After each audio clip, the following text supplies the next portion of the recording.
మీరు ఒంటరిగా ఉన్నట్లు అనిపిస్తే, మీ మాట ఎవరూ వినడం లేదు, చివరి వరకు అవి మీ మనసు లోతుల్లో అలానే ఉండిపోతాయేమో అని బాధపడుతుంటే, మీరు కూడా ఇలానే ఫీల్ అవుతున్నారా?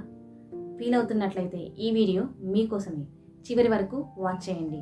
Hi, I'm Parvati, women emotional companion. నాకు కూడా చాలాసార్లు ఇలాగానే అనిపించేది. మన చుట్టూ ఎంతోమంది ఉన్నా నేను మాట్లాడే మాటలకి ఎవరు అటెన్షన్ ఇవ్వడం లేదు, తేలిగ్గా తీసి పడేస్తున్నారు. అలా నాలో నేనే బాధని దిగమింగుకునేదాన్ని. కానీ ఒక్కసారి నాకు నేనే ప్రశ్నించుకున్నాను, అసలు నాకు కావాల్సిందేంటి? మనం మాటలని, మన మనసులోని బాధలని చెప్పినప్పుడు మనస్ఫూర్తిగా వినేవాళ్ళు కావాలని, ఎటువంటి సలహాలు జడ్జిమెంట్స్ ఇవ్వకుండా శ్రద్ధగా మన మాటలని గౌరవించే వాళ్ళు కావాలని అనిపించింది. అది నాలో మార్పు తీసుకొచ్చింది. ఇది వినడానికి చిన్న విషయమే అయినా ఆ రోజు నాకు కొత్తగా అర్థమైంది.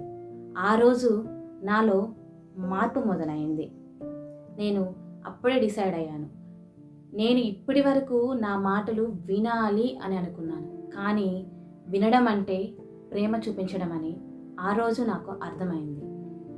అందుకే నేను మనస్ఫూర్తిగా నిశ్చయించుకున్నాను, నేను ఒక ఉమెన్కి కంపానియన్గా అవ్వాలి అని. ఎవరైనా మహిళలు వాళ్ళ మాటలని, బాధని, మనసులోని ఎమోషన్స్ని చెప్పాలనుకుంటే నన్ను చూసి ప్రేమగా విని అర్థం చేసుకునే వారుంటారు అని గుర్తించాలని అనిపించింది.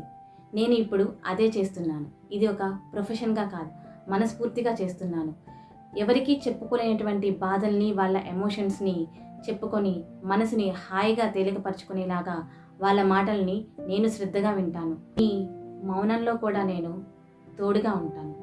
మీకు ఎప్పుడైనా మాట్లాడాలనిపించినప్పుడు, మీ మనసులోని బాధని పంచుకోవాలి, దానికి ఎవరైనా ఒకరు కావాలి అని అనిపించినప్పుడు నాకు ఒక చిన్న మెసేజ్ చేయండి.